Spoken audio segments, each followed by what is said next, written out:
Shalom, selamat pagi. Wah, senang sekali bisa berjumpa dengan Anda pagi hari ini, di pagi yang indah. Mari kita sungguh-sungguh merenungkan kebenaran firman Tuhan lewat acara Kurenungkan Firman-Mu. Biar hati kita dipenuhi oleh firman Tuhan. Karena hati yang dipenuhi oleh firman Tuhan itu yang akan mendatangkan kekuatan. Sebab firman Tuhan itu mengandung janji Allah dalam hidup kita, dan Anda tahu janji Allah pasti digenapi dalam hidupan kita. Karena itu mari kita berdoa dulu untuk merenungkan firman Tuhan. Tuhan Yesus, kami perlu Engkau untuk terus berbicara di hati kami. Kami perlu firman-Mu yang menguatkan hati kami. Kami perlu firman-Mu yang membangkitkan iman kami. Kami perlu firman-Mu yang terus menerangi hikmat kami untuk kami boleh berjalan di dalam Engkau. Ya Tuhan, karena itu kami serahkan hidup kami, hati dan pikiran kami terus kepada Tuhan, dan berbicaralah buat kami di dalam nama Yesus. Yang siap mendengar firman Tuhan katakan sama-sama amin. Nah saudara, pagi ini saya akan melanjutkan khotbah minggu lalu.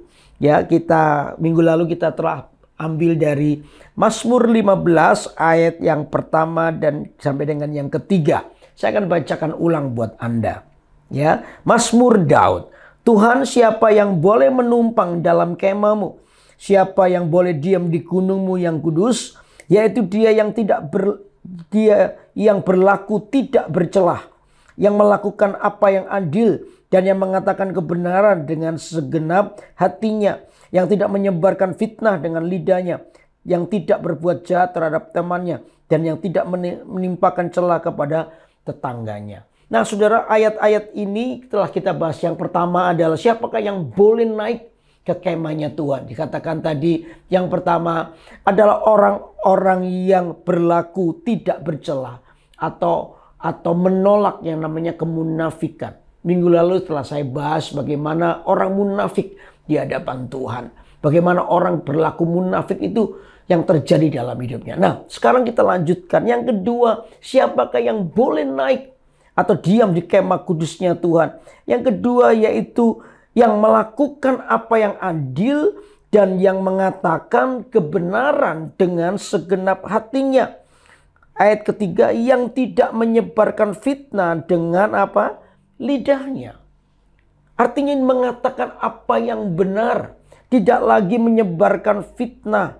Jadi orang yang boleh tinggal di dalam kemah kudusnya Tuhan. Yang kedua adalah orang yang tidak menyebarkan fitnah.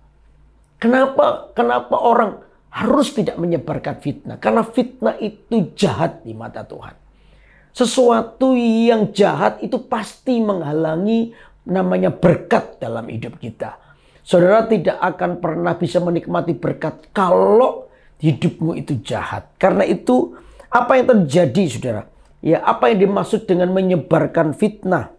Kalau kita menyebarkan fitnah, apa yang terjadi? Yang pertama adalah mendatangkan pertengkaran, itu pasti. Mendatangkan perselisihan. Fitnah itu akan menghancurkan yang namanya damai. Nah, Tuhan itu sangat benci dengan kekerasan.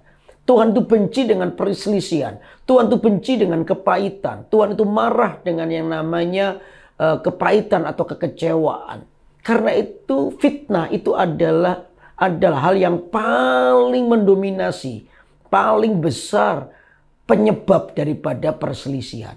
Karena itu hindarilah yang namanya fitnah.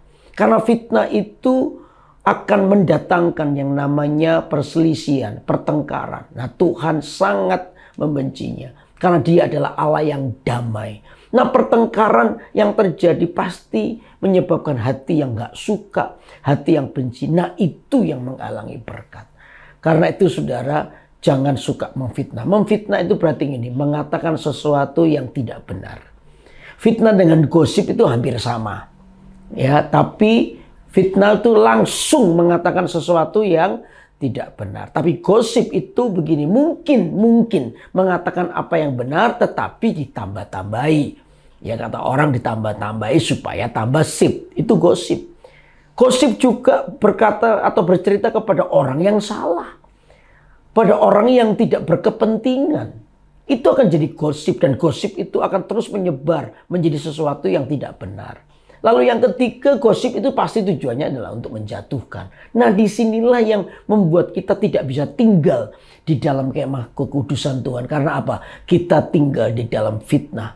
Ya, tidak sesuai dengan apa yang Tuhan mau. Dan kita tinggal di dalam perselisihan. Tidak ada damai yang terjadi.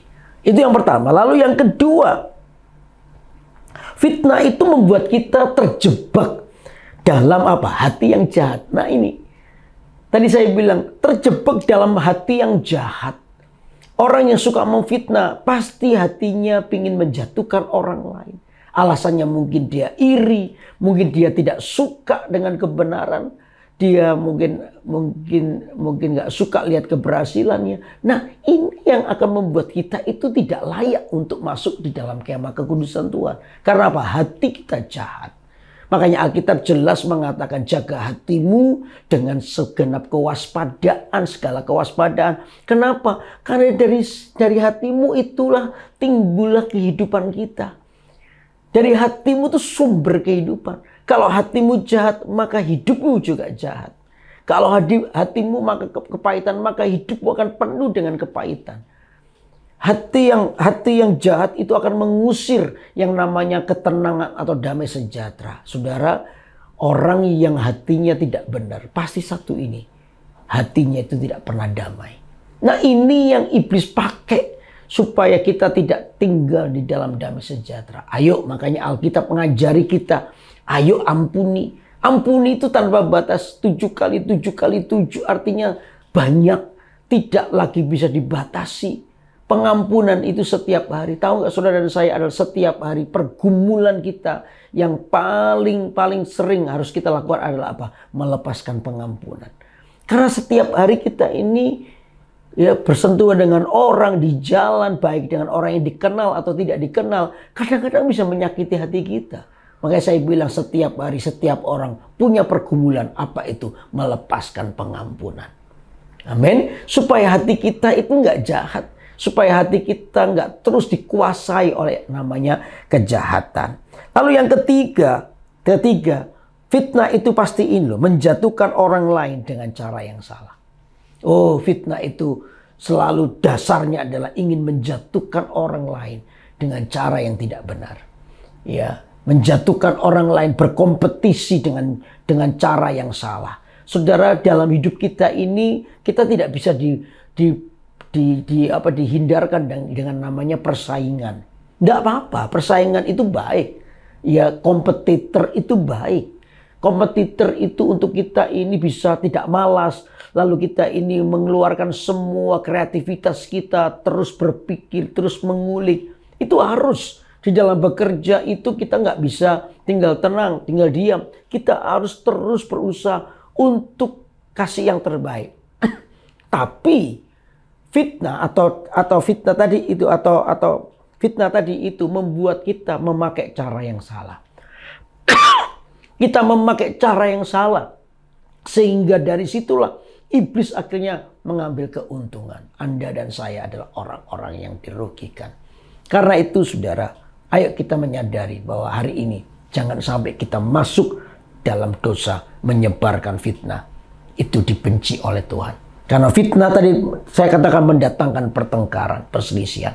Fitnah itu membuat kita terjebak di hati yang jahat. Dan fitnah itu menjatuhkan orang lain dengan cara yang salah.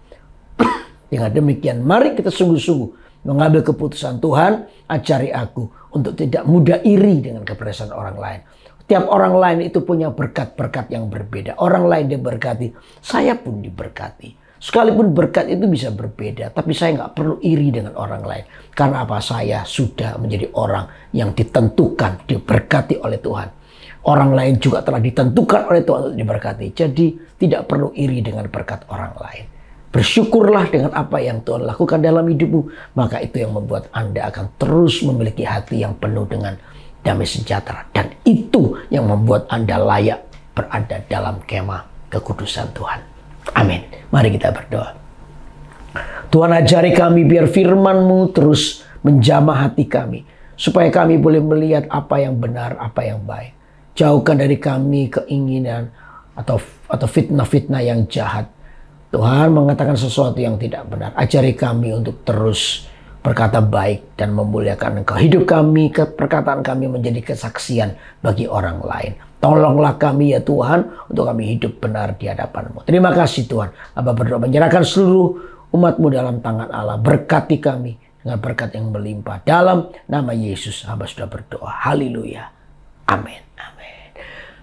Biar firman Tuhan ini terus bergema di hati kita supaya kita terus bersemangat menghadapi kehidupan ini. Saya percaya di balik merenungkan firman dan melakukan ada berkat Tuhan. Karena itu terus ikuti acara Kurenungkan Firman-Mu tiap hari Senin pukul 6 pagi waktu Indonesia bagian Barat atau pukul 7 pagi waktu Indonesia bagian Tengah di YouTube KMS Kalimantan. Saya percaya Anda pasti akan diberkati. Bagi saudara yang belum subscribe, silakan subscribe sebab Anda akan terus terupdate di acara-acara rohani yang pastinya akan memberkati hidup Anda. Karena tetap semangat di hari ini, mari kita bersama-sama terus melihat Tuhan. Dari situlah datangnya pertolongan dan berkat Tuhan atas hidup kita.